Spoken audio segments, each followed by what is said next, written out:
Transmitiendo. Bien.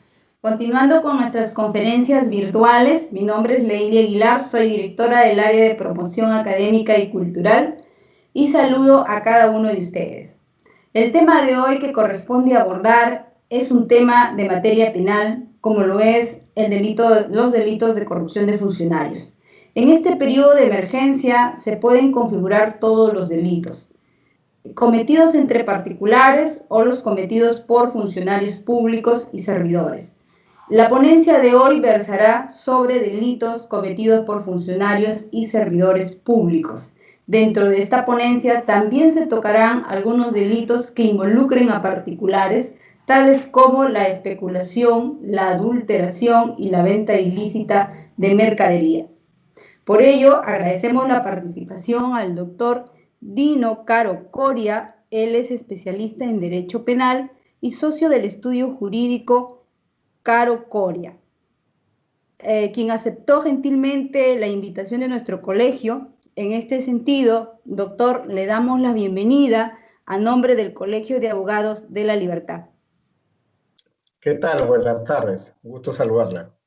De igual manera, doctor. Adelante, doctor. Le escuchamos. Bien, muchas gracias por la invitación. Yo me voy a ocupar prácticamente de hablar de los delitos de corrupción en tiempos del COVID-19 o en tiempos de pandemia. Y lo primero que quiero destacar es el contexto criminológico, ¿no? Todas las crisis implica, como ya sabemos, una crisis de valores y una crisis de legalidad. Eso significa de que hay un relajamiento del Estado de Derecho, una flexibilización, hay cambios de reglas por parte del Estado, por parte de los particulares, y eso genera, por decirlo de alguna manera, una situación que podríamos denominar de cierto caos o cierto déficit de Estado de Derecho.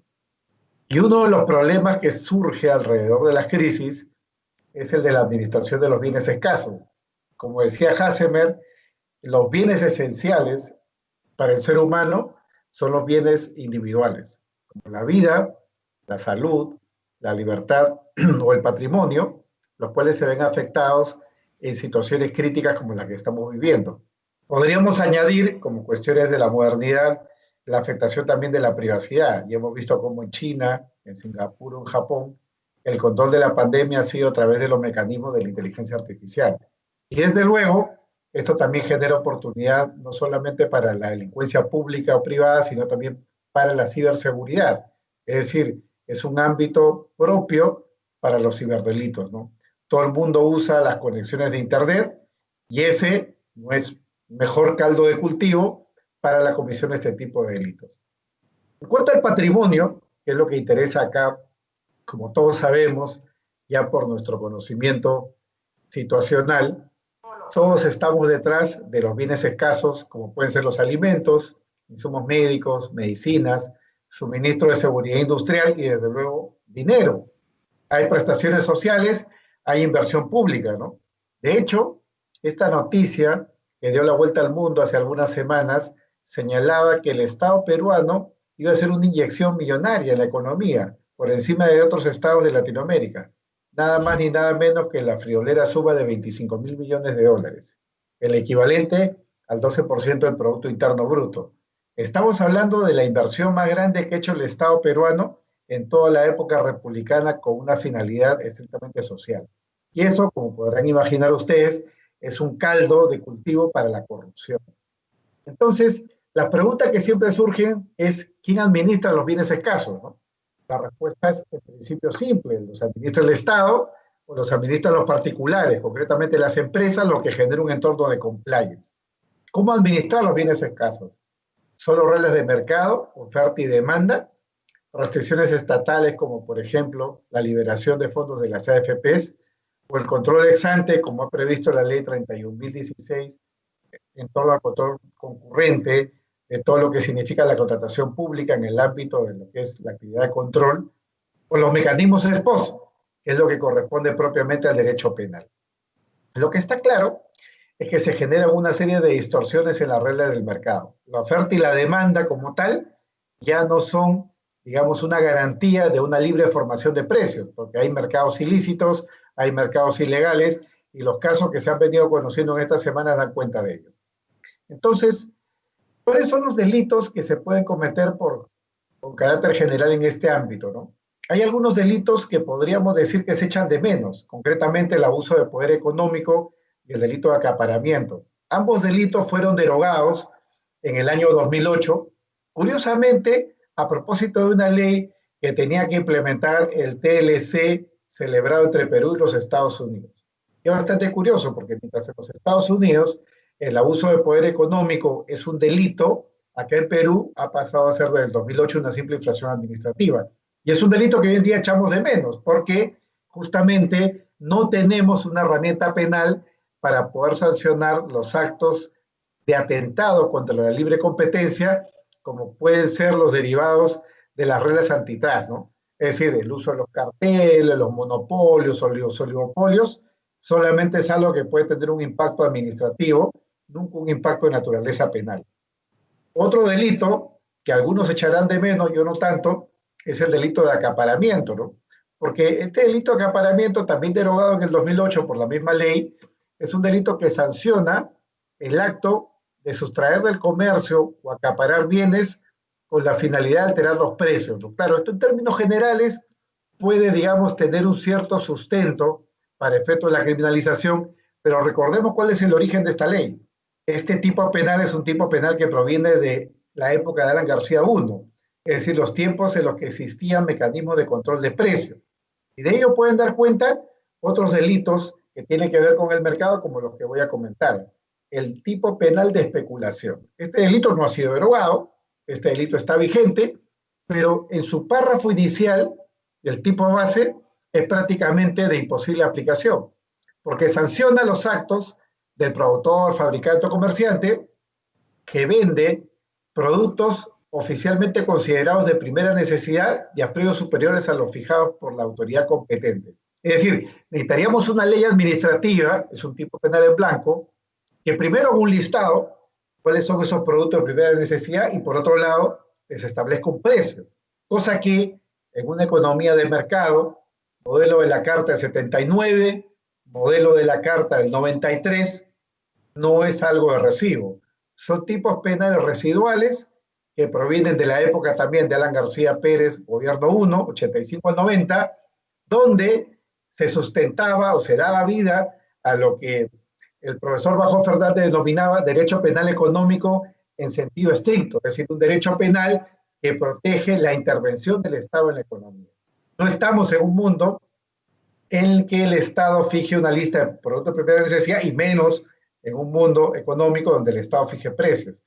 Lo que sí tiene vigencia son estos delitos que están catalogados como de especulación, pero que tienen más sentido de adulteración.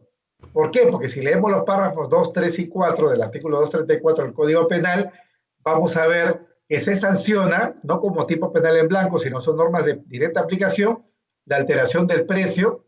Muy bien, cuando una persona, un vendedor, un establecimiento exhibe un precio determinado, pero al momento de pagar te quiere cobrar un precio distinto. O cuando se adultera el peso medida, o cuando a través de embalajes o recipientes se alteran las cantidades, que indica que esos embalajes o recipientes son tipos penales vigentes, pero de casi nula aplicación, porque la economía de mercado, tal y como ha venido funcionando en los últimos 30 años en el Perú, no tiene por recibo este tipo de prácticas o conductas, dado que hemos venido viviendo en un sistema de economía de mercado o economía social de mercado. Por otro lado, tenemos otro tipo penal en blanco, como el de adulteración del 235 del Código Penal, que nuevamente, ¿no?, solamente es posible de cometer cuando estamos hablando de artículos considerados oficialmente de primera necesidad. Hoy en día un delito inaplicable porque, siendo una ley penal en blanco, no hay una disposición administrativa que se integre o se engarce con el tipo penal, de modo que permita una sanción. Modelo también el derecho penal económico en sentido estricto, protector de la actividad del Estado o injerencia. Queda por el aire en la medida que estos tipos penales son de difícil o casi nula aplicación en la práctica, es la agravante prevista cuando este tipo de delitos se cometen en época de conmoción o calamidad pública, que podría corresponder eventualmente a lo que estamos viviendo en estos días con el COVID-19. Otro delito que sí está vigente, pero que tampoco ha tenido mucha aplicación práctica en los últimos años, es el delito de venta ilícita de mercadería. En este caso, ya estamos hablando no de un delito de funcionario público, estamos hablando de un delito de particulares, un delito que sanciona la venta o negociación de bienes recibidos para su distribución gratuita. Es decir, si estamos hablando de una fundación o particulares que administran donaciones, entonces podemos estar incurriendo en esa conducta si que son particulares le ponen un precio a esos bienes de distribución gratuita, alterando en consecuencia las finalidades sociales a las que se han sido dirigidos o asignados esos bienes. Y hay un agravante si es que estos delitos se cometen en tiempos de conmoción o calamidad pública, o si el delito es realizado por un funcionario o servidor público. Este es un delito que podría fácilmente aplicarse en estos tiempos atendiendo a la casuística que se ha venido conociendo, ¿no? Es decir, siempre en las guerras, siempre en las crisis, siempre en las pandemias hay alguien que se aprovecha. Alguien que se aprovecha traficando con estos bienes que pueden tener una finalidad de naturaleza social. Si vamos al ámbito de los funcionarios públicos, uno de los delitos que por definición podría aplicarse en este contexto es el delito de colusión. El delito de colusión, como sabemos los penalistas, y lo ha definido la Corte Suprema, es un delito de encuentro. Es un delito donde se requiere la participación necesaria del particular. Tenemos al funcionario público, tenemos del otro lado al particular, donde en el ámbito de lo que es la negociación pública, por eso la ley se refiere a la adquisición, contratación pública de bienes o servicios, el particular y el funcionario se coluden, entran en un concierto de voluntades. ¿Con qué? Con la finalidad de defraudar el Estado. Es decir, con la finalidad de que el Estado no pueda negociar en buenas condiciones. Como dice Parsi García, coincido con su definición, en el delito de colusión prácticamente no hay negociación. El Estado no negocia con el particular, no hay negociación, lo que es más bien un acuerdo de voluntades, donde se favorece al particular y donde en consecuencia puede darse un perjuicio para el Estado. Por eso es que la ley establece, conforme a las reformas que se produjeron en la etapa de Alan García II, dos párrafos, ¿no? Párrafo 1, el tipo base, cuando existe una tentativa de defraudación, es decir, un acto encaminado de defraudar al Estado. Párrafo 2, pena agravada, cuando la defraudación al Estado ya se materializa de manera concreta. Y como sabemos los que hemos revisado la jurisprudencia sobre esta materia, la defraudación debe ser entendida en los términos más amplios, ¿no? No necesariamente se traduce en una defraudación en el sentido de pérdida económica para el Estado. Puede ser de que el bien esté al precio de mercado, pero puede ser de que el Estado, aún comprando a precio de mercado, haya podido comprar bienes de mejor calidad o haya podido tener una mejor posibilidad de negociación si es que el funcionario público hubiera cumplido con su rol. Bueno, acá tenemos un ejemplo, ¿no? Un ejemplo particularmente llamativo. Un caso publicado por RPP hace algunas semanas de un presunto o posible caso de corrupción. La Fiscalía investiga supuesta adquisición irregular de ventiladores para el hospital COVID-19 de ATE. 35 ventiladores mecánicos, precio 6 millones de soles. Eso significa que cada ventilador cuesta aproximadamente $50,000. La pregunta es, ¿pudo el Estado negociar mejor? Claro, la emergencia, el caos, la rapidez, el apuro puede llevarte a comprar cualquier cosa, pero la pregunta es si es que detrás de esto el Estado, pese a la emergencia, pese a una situación, digamos, del caos que puede generar una pandemia, pudo haber negociado mejor. Evidentemente, esto no puede merecer una apreciación desde el punto de vista ex ante, sino desde el punto de vista ex post. Tendrá que conocerse cuáles fueron las cotizaciones, cuál era el precio de mercado, la urgencia, el apuro, es decir, una serie de detalles y situaciones, pero donde el indicio inicial para una investigación, en este caso, viene dado por el precio. Claro, estamos hablando de $50,000, pues este tipo de ventiladores en el mercado internacional tienen un precio que podrían empezar en los $5,000. Pero claro, producto del acaparamiento, producto de la especulación, es que puede haberse alterado la libre formación de precios y como consecuencia de ello podría haberse dado o no un delito de colusión. Otro ejemplo, ¿no?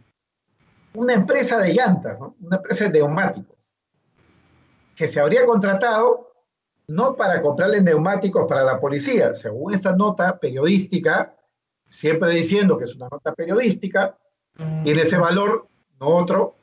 Según esta nota periodística, la policía habría contratado 22.900 raciones de rancho frío, es decir, sanguchitos, ensaladas, es decir, comida que se puede comer fría, por la suma de 2 millones de soles. 87 soles cada ración. Llamativo, por un lado es una empresa de neumáticos, según su rubro, su objeto social, y por otro lado, muy bien, el precio, ¿no? 87 soles, ¿no? Con 87 soles en Trujillo o en Lima, se Sí, puede señor. comer, pensaría yo, más que una ración fría. Son los indicios para una posible investigación por colusión. Así es. Peculado, otro delito, ¿no? Este es un delito que sanciona el acto del funcionario público que se apropia para sí o permite que un tercero se apropie de bienes del Estado. Bienes que le han sido dados en administración, percepción o custodia. Es decir, el funcionario público tiene una posición de garante frente a esos bienes.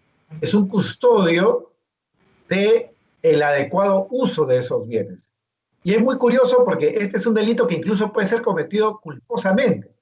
Es decir, sanciona al funcionario que se apropia para sí o para otro, pero también sanciona al funcionario que permite de manera negligente, infringiendo sus deberes de garante, que terceras personas se puedan apropiar de estos bienes del Estado, incluso con agravantes, ¿no? Para casos en los cuales los bienes tienen una finalidad asistencial o están vinculados a programas de apoyo o inclusión social.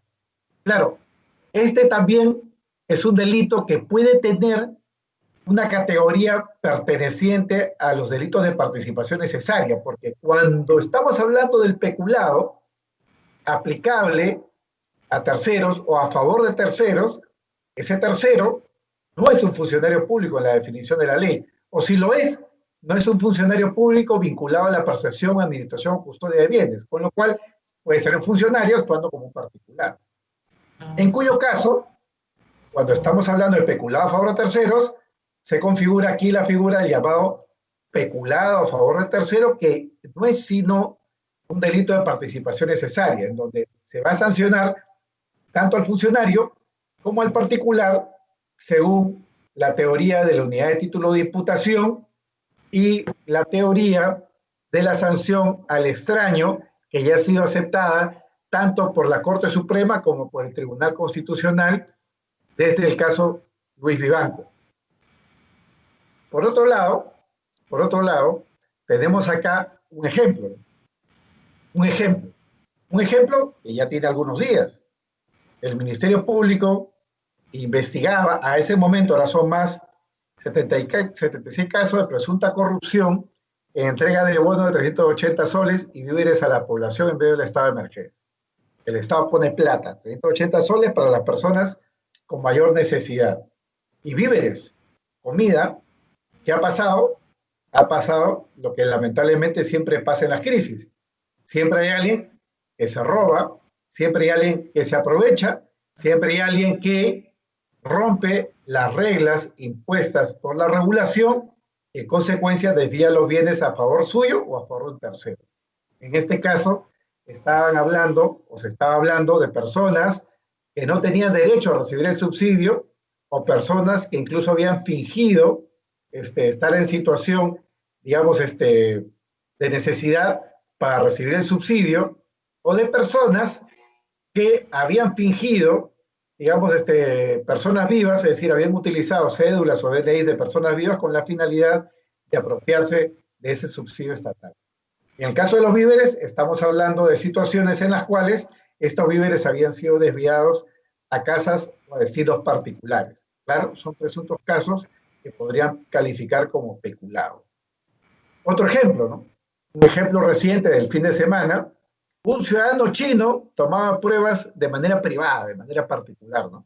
Claro, si un ciudadano chino, acá en Perú, tuviera sus mecanismos, sus test de pruebas, puede poner pues su consultorio privado, su consultorio particular, y seguramente su actividad médica se consideraría como actividad esencial, pero no, no fue así.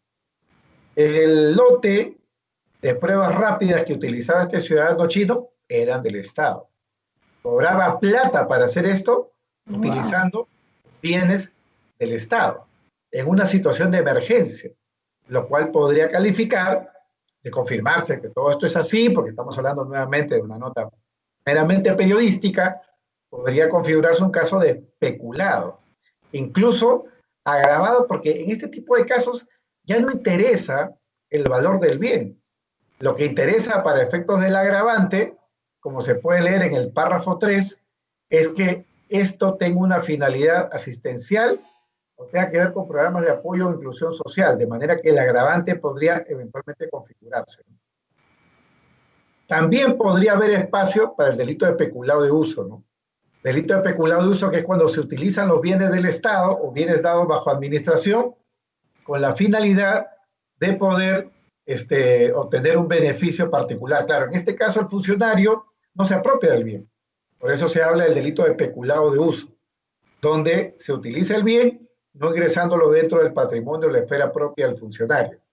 Este tipo de delitos podría darse tranquilamente en una situación también de pandemia cuando los escasos bienes, los escasos recursos del Estado son desviados para usos privados o usos particulares.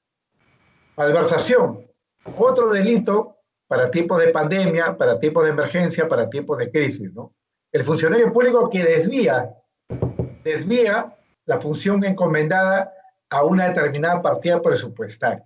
Claro, el funcionario público, alegando la emergencia, puede romper el uso de la partida, la asignación prevista para el patrimonio del Estado y en consecuencia desviarlo para fines de diverso tipo, en cuyo caso podría darse lugar a la comisión de este delito de malversación. Un dato importante, ¿no? Este delito de malversación que sanciona el darle, ¿no? El darle a los bienes o al dinero una aplicación diferente es un delito que solamente se va a sancionar en tanto se afecte el servicio a la función encomendada. Porque del otro lado tenemos todo el bagaje de los ilícitos administrativos, ¿no? Entonces, no es un delito tan formal, no es un delito formal en el sentido de que basta la simple desviación de los bienes para el uso de la aplicación presupuestaria, sino se requiere afectar efectivamente el servicio o la función encomendada. Y esto es algo que proviene de una reforma ya antigua, de los años 90, de la época del niño, el niño de los 90, por cierto, donde había muchos funcionarios públicos que habían echado mano de presupuestos que tenían otra finalidad, pero para atender la emergencia, en cuyo caso, si atendía la emergencia, podía hablarse de una situación de necesidad o incluso podría hablarse en estos supuestos de una asignación temporal, de modo que los fines para los cuales se había previsto el presupuesto no habían sido afectados de manera particular o esencial como con la reforma vino a exigir la ley.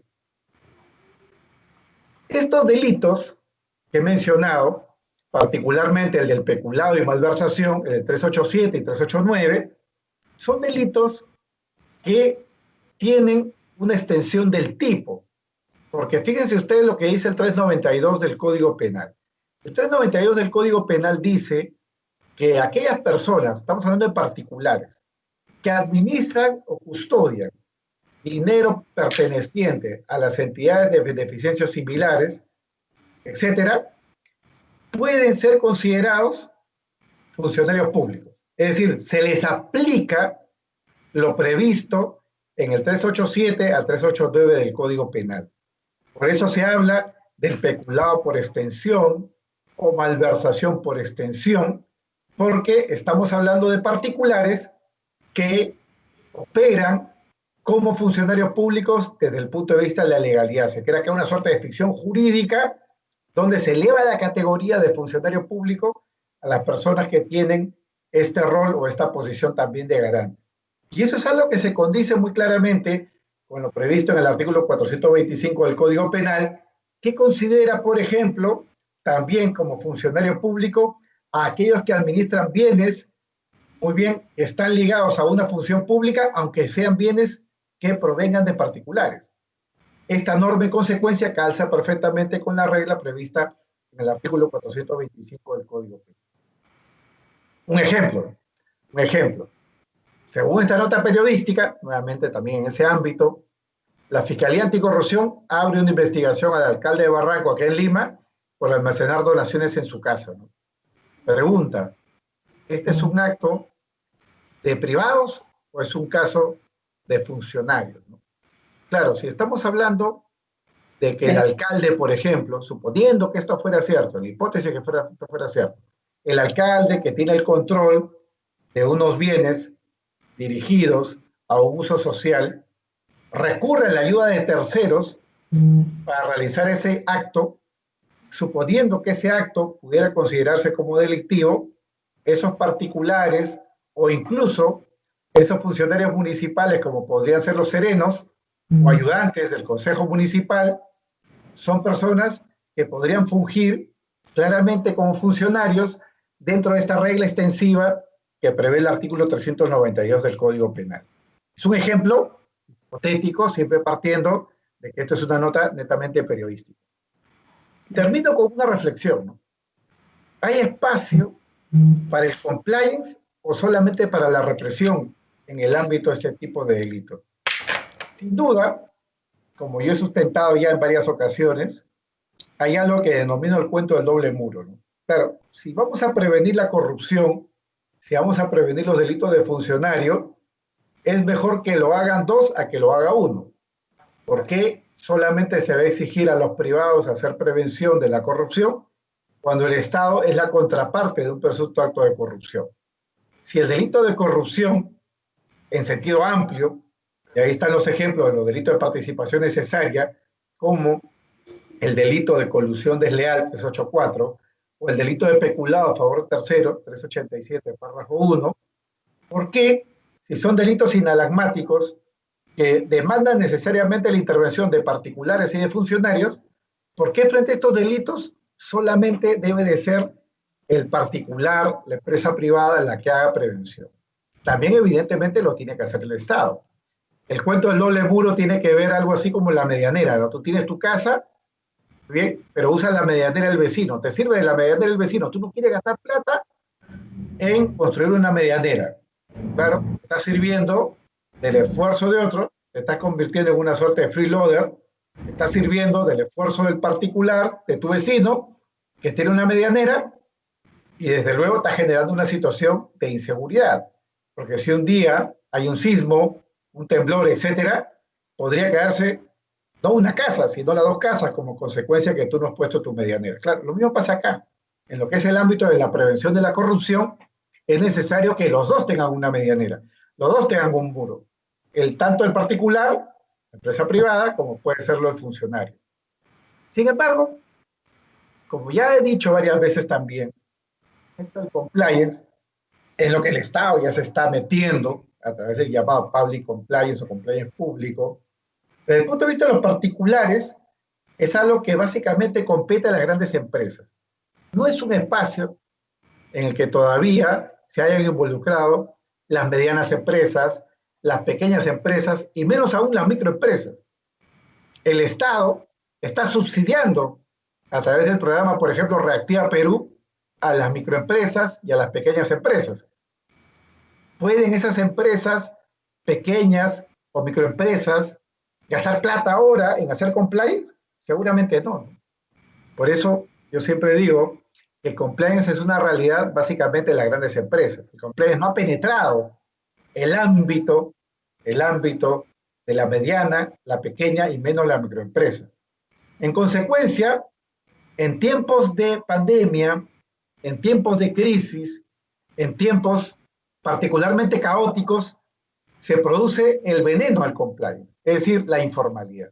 La informalidad podríamos denominarla como el anticompliance, ¿no? El compliance requiere protocolos, requiere mapas de riesgo, requiere una serie de trabajos en orden a la prevención de la corrupción o de otros tipos de delitos y evidentemente el caos, la informalidad, el apuro, la improvisación, es decir, lo que es algo prácticamente muy asociado, muy de la mano con lo que es el control de las situaciones de crisis, es algo que va a limitar seriamente la expansión o la aplicación práctica del compliance en estos tiempos.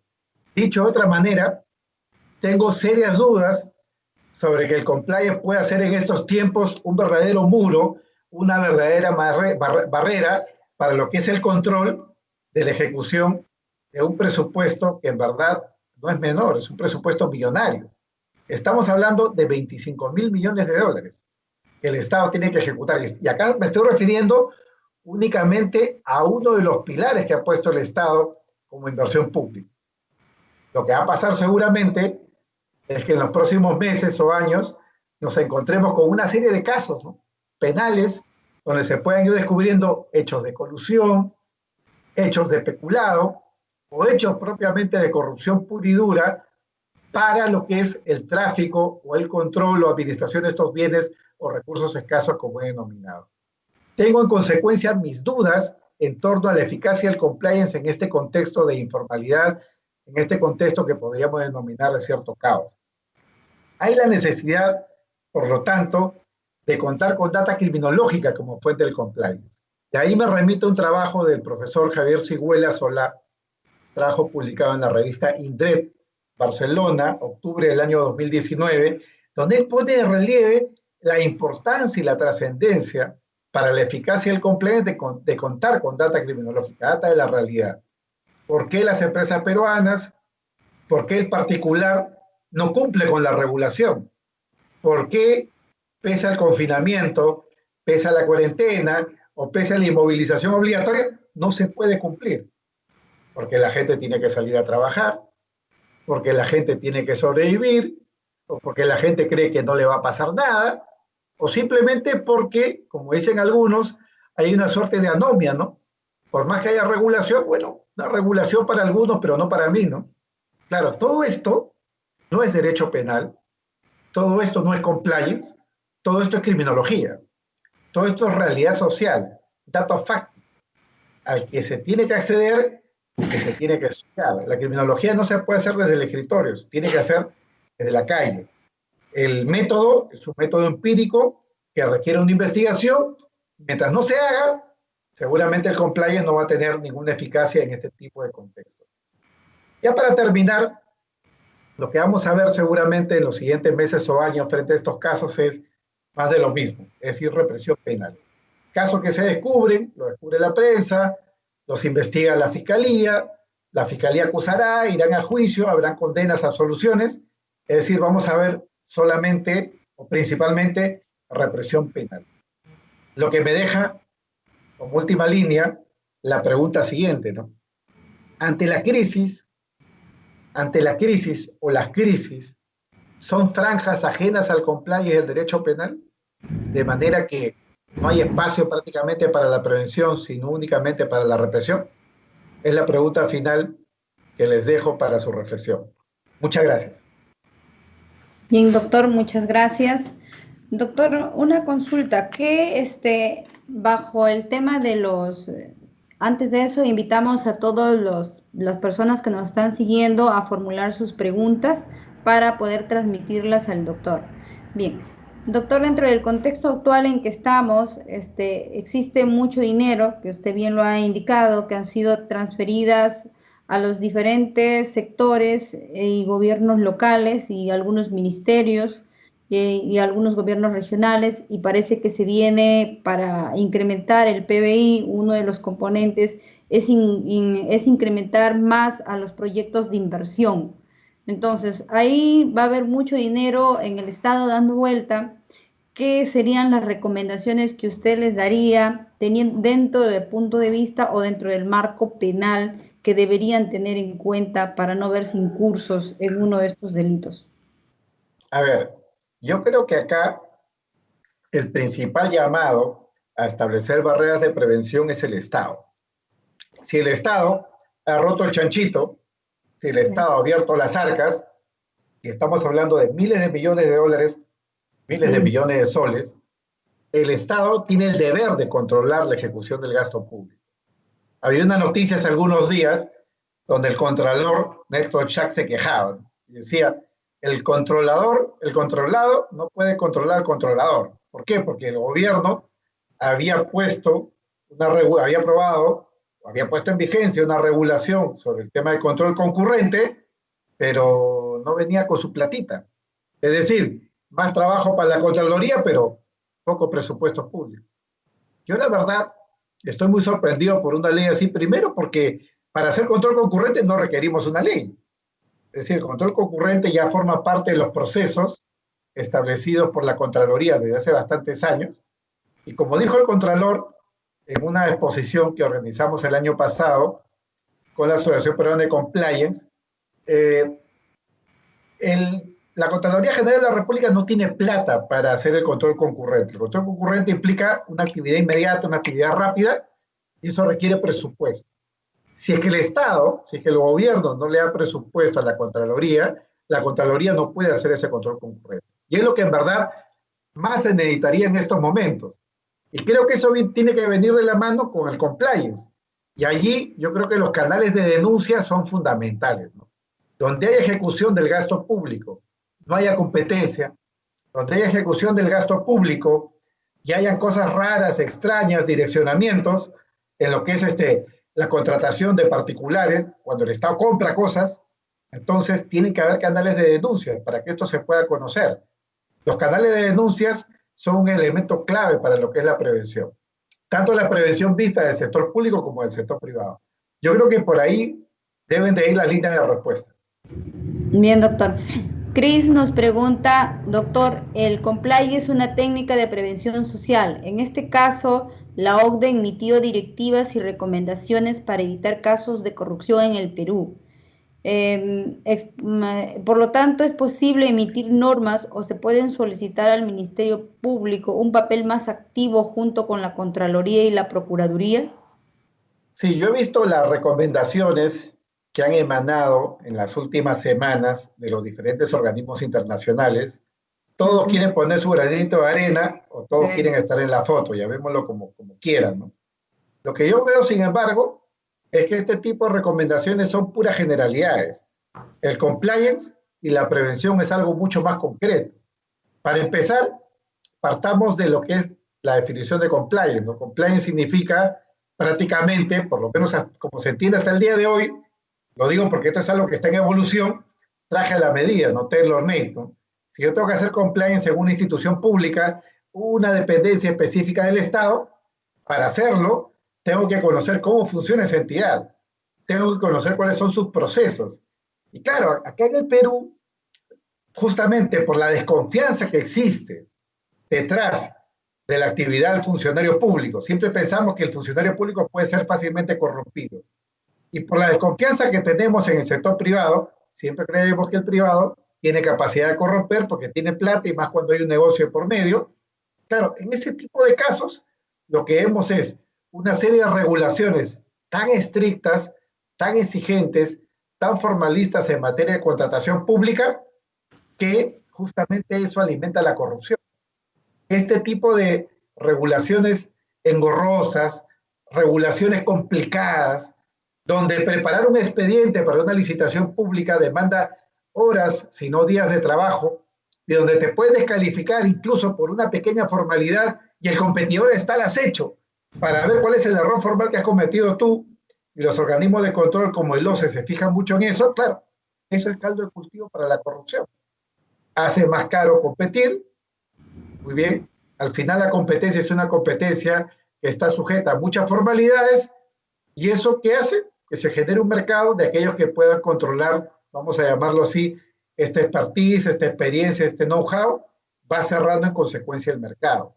Yo creo, por lo tanto, de que acá hay un reto que es post-coronavirus, post-COVID-19, y que consiste en revisar todas estas normas de la contratación pública, hacerlas más ligeras, generar entornos de confianza para los funcionarios públicos, pero sobre todo canales de denuncia, que para mí es lo fundamental. El tema de los canales de denuncia y el tema del control concurrente son mecanismos de control ex ante, son mecanismos de control ex post que se deben de potenciar. Yo creo que a eso, doctor, le podemos agregar la transparencia, porque si no conocen los ciudadanos qué compró una entidad, no va a poder hacer mayor investigación o preguntas al respecto.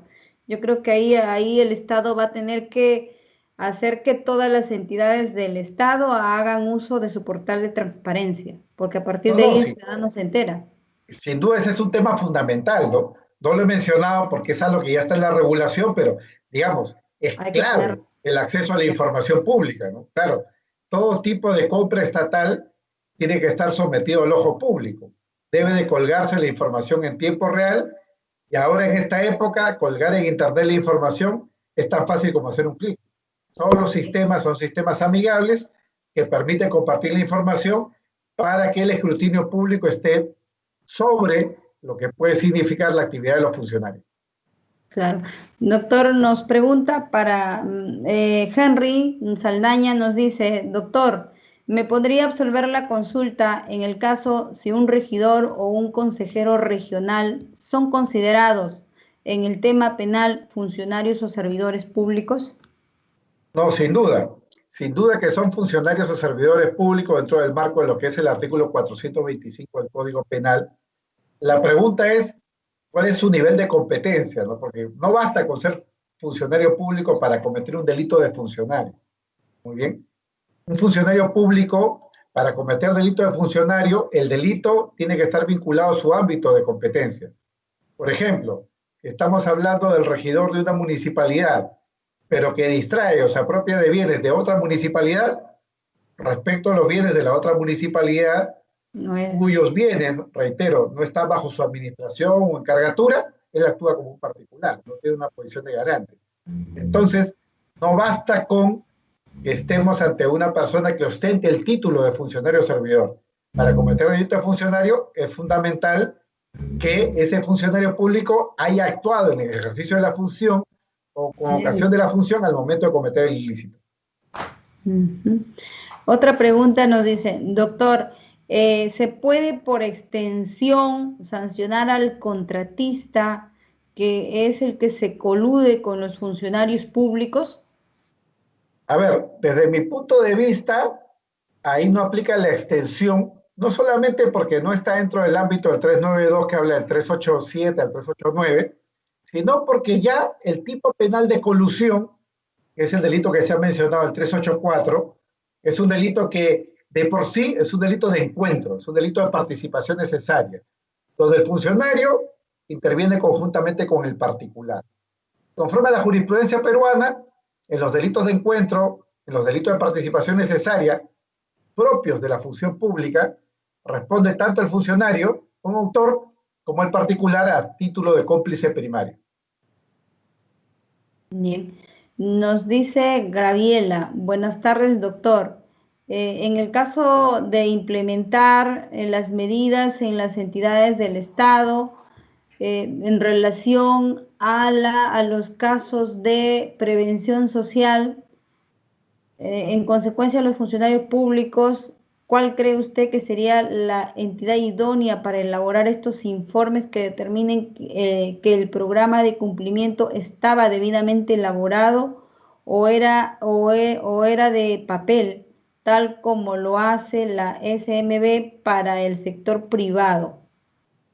A ver, la SMB, según el artículo 18 de la ley 3424, tiene que hacer unos informes en torno a la valía o el valor de los programas de cumplimiento cuando una empresa que ha sido imputada, ojo, la empresa, no el particular, una empresa es investigada por un delito del catálogo de la 3424 que incluye corrupción, desde luego, la empresa alega el eximento y la empresa dice, a mí no se me puede sancionar porque yo cuento con un programa de cumplimiento que ha sido previo y que podríamos considerar adecuado, idóneo, eficaz. Hay varios adjetivos para lo mismo.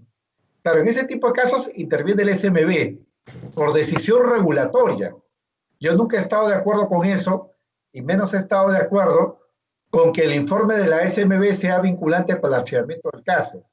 Creo que esa es una norma que es inconstitucional, que es una norma que debe de inaplicarse porque lo que diga la SMB solamente debe de ser considerado como ratio conocendi y no como ratio essendi en la decisión del juez o del fiscal. Es decir, debe considerarse como una recomendación y no como un informe definitivo. Bien, Frank nos pregunta, doctor, el caso muy sonado de doble venta de respiradores artificiales para el Estado. Es decir, primero una venta de respiradores artificiales para el consorcio Tacna y posteriormente la venta de estos mismos para el Ministerio de Salud. Pregunta, ¿es lícito ello? ¿De qué delito de corrupción de funcionarios estaríamos hablando en caso sea un delito? A ver, no conozco el caso, no conozco el caso, pero si he entendido bien la situación, estamos hablando de una doble venta efectuada por un particular. Y eso Ujú. podría dar lugar a muchas hipótesis, ¿no? Podríamos estar hablando de una hipótesis de estelionato, la doble venta de un bien, o dependiendo de la situación, podríamos estar hablando si ha habido defraudación en el sentido del 384, donde ha habido connivencia con funcionarios, podríamos estar hablando de colusión desleal, o si los bienes ya se encontraban en el entorno de la primera entidad que había comprado, eventualmente esto podría calificar como peculado. Es decir, hay un marco regulatorio que permite en cualquier caso poder sancionar este tipo de conductas. Bien. Mientras nos hacen sus preguntas, doctor, ¿alguna recomendación o ideas finales, doctor? Y fíjese, para mí es importante que se tenga en cuenta lo siguiente, ¿no? Estamos en una situación crítica, estamos en una situación de crisis, donde las reglas del derecho se flexibilizan por definición general. Estamos viendo lo que está pasando en el ámbito laboral, estamos viendo lo que está pasando en el ámbito previsional con el tema de las AFPs, estamos viendo el manejo de la caja fiscal, se va a aceptar de que hay un déficit, o sea, que hay incluso algunos puntos de recesión como parte de lo que es el control macroeconómico por la situación de excepcionalidad. Y claro, frente a esa flexibilización, el derecho penal y el compliance no son ajenos. No son ajenos, pero siempre hay un mínimo necesario, ¿no? Hay una línea de flotación. Toda la regulación en materia de contratación pública ha sufrido una modificación y relajación porque el Estado tiene que comprar y tiene que actuar con rapidez. De lo contrario, nos va a pasar lo mismo que pasó con el niño el año 2017, donde hay zonas de la reconstrucción donde el Estado todavía no ha llegado. Entonces, esa rapidez genera una serie de riesgos y esos riesgos son de naturaleza penal. Delitos de funcionario, delitos vinculados a la administración de esos recursos escasos. ¿Qué es lo que corresponde hacer en ese contexto? El Ministerio Público tiene que estar muy activo, tiene que estar muy activo los órganos de control público y sobre todo la ciudadanía, ¿no? Porque todos los mecanismos de prevención de la corrupción pasan por la vista del ojo ciudadano. Ahora, doctor, dentro de la idea que está desarrollando, hay responsabilidad por no hacerlas, por hacer las cosas y no hacerlas bien. Hay responsabilidad por no hacer en su oportunidad, porque puede ser que haya llegado el dinero a estos gobiernos locales y ellos todavía se están poniendo de acuerdo qué guía, qué procedimiento realizar, poniéndose de acuerdo qué tipo de proveedor voy a adquirir y todavía aún no han resuelto ni siquiera algunos la compra de de esta canasta familiar cuando ya ha sido transferida ya hace 2, 3 semanas atrás. Entonces estamos viendo un poco de lentitud y eso va a generar en algún momento responsabilidad porque no han actuado de manera oportuna, pese a que se les dio las normas necesarias para poder actuar. Claro, en este tipo de casos, lo que podría suceder tranquilamente es que un funcionario que se atrasa en una toma de decisión pública, ante una situación de emergencia, pueda tener responsabilidad tanto administrativa como eventualmente penal. Hay un delito que es el delito de omisión de funciones que sanciona la conducta del funcionario que incumple su deber. Sin embargo, yo creo que por más de que se pueda alegar este tipo de situaciones, siempre el funcionario va a tener una cobertura, es decir, un mecanismo de protección que proviene de la propia práctica de la función pública.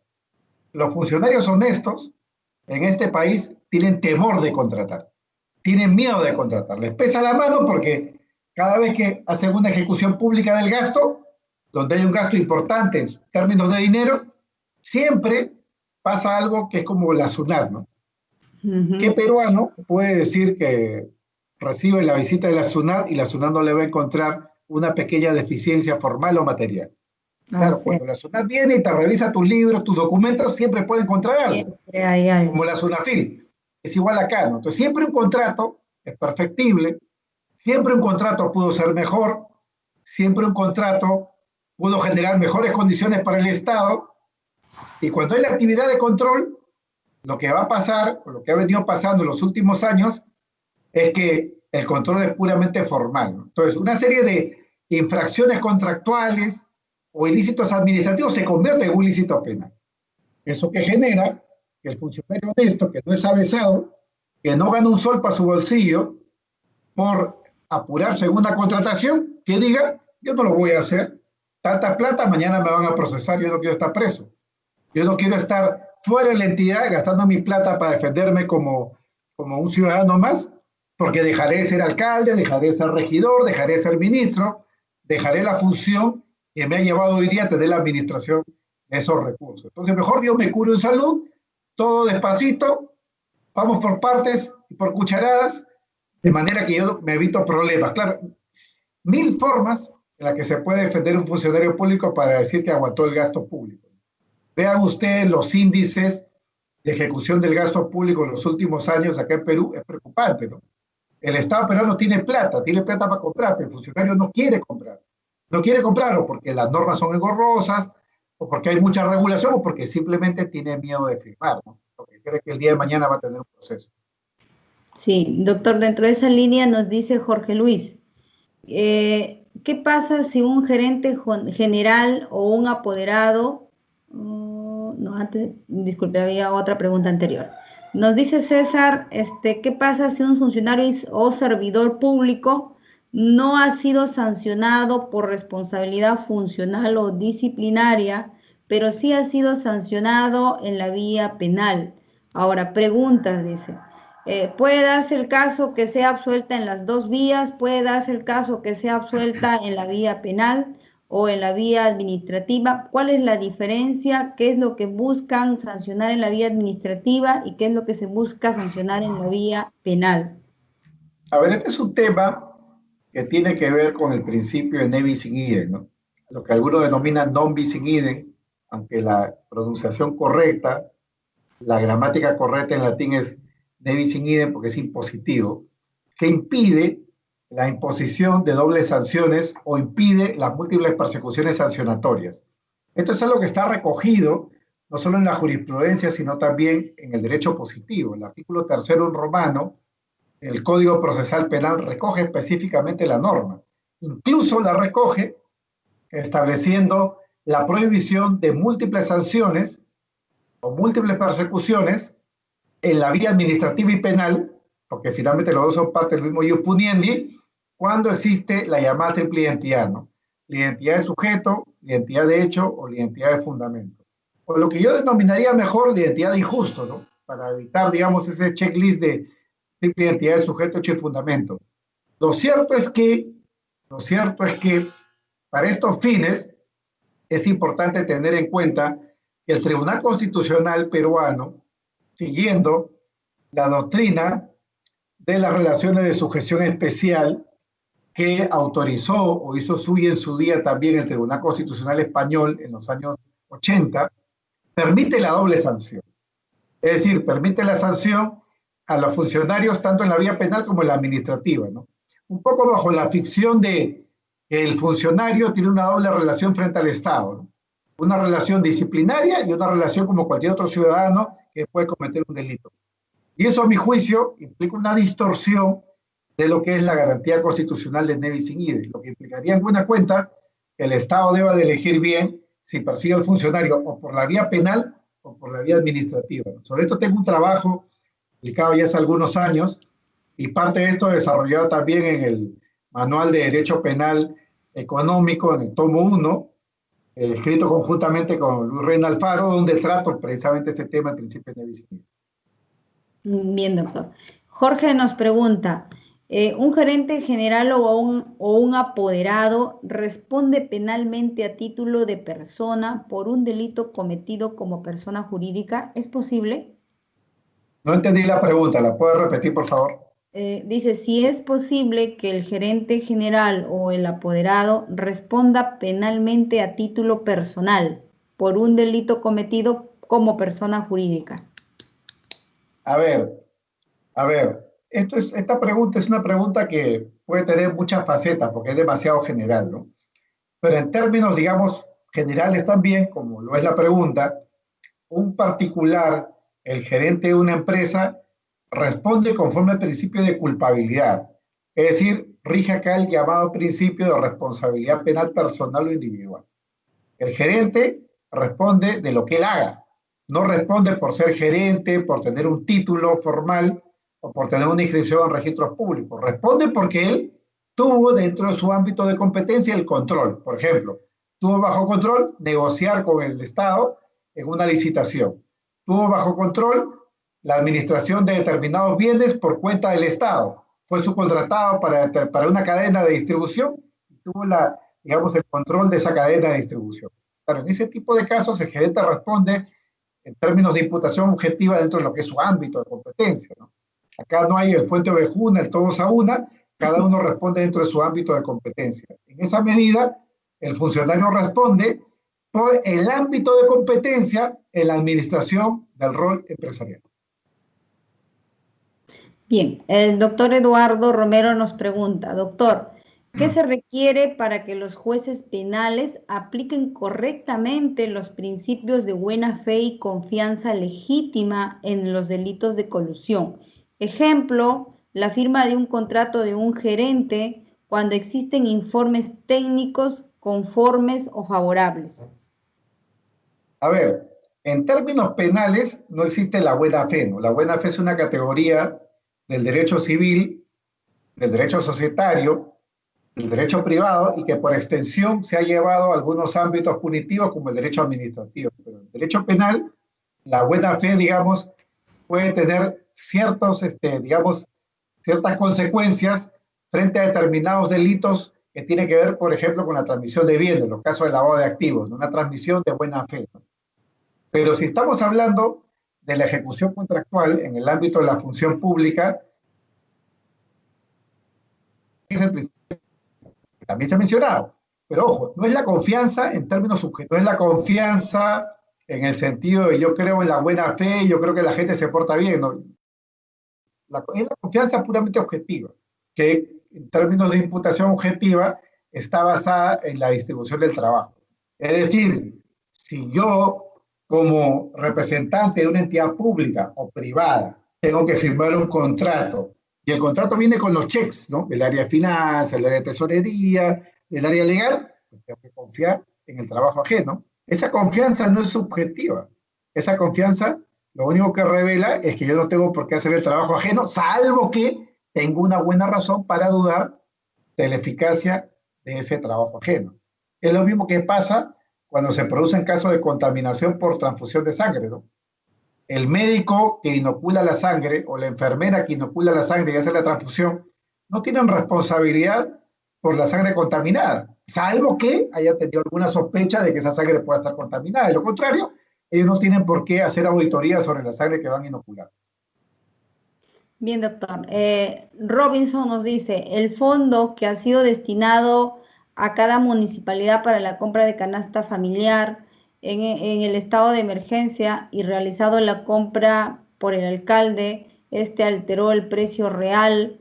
¿De qué delito estaríamos hablando?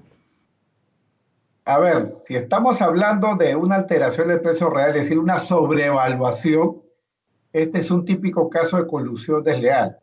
Es decir, si están comprándose bienes, muy bien, por encima del precio de mercado, donde alguien pueda estar sacando su tajada o mordida, como se suele decir en el argot peruano, ese podría ser un caso típico de colusión desleal, sin perjuicio de que puedan cometerse delitos paralelos, como pueden ser los delitos de corrupción, ¿no?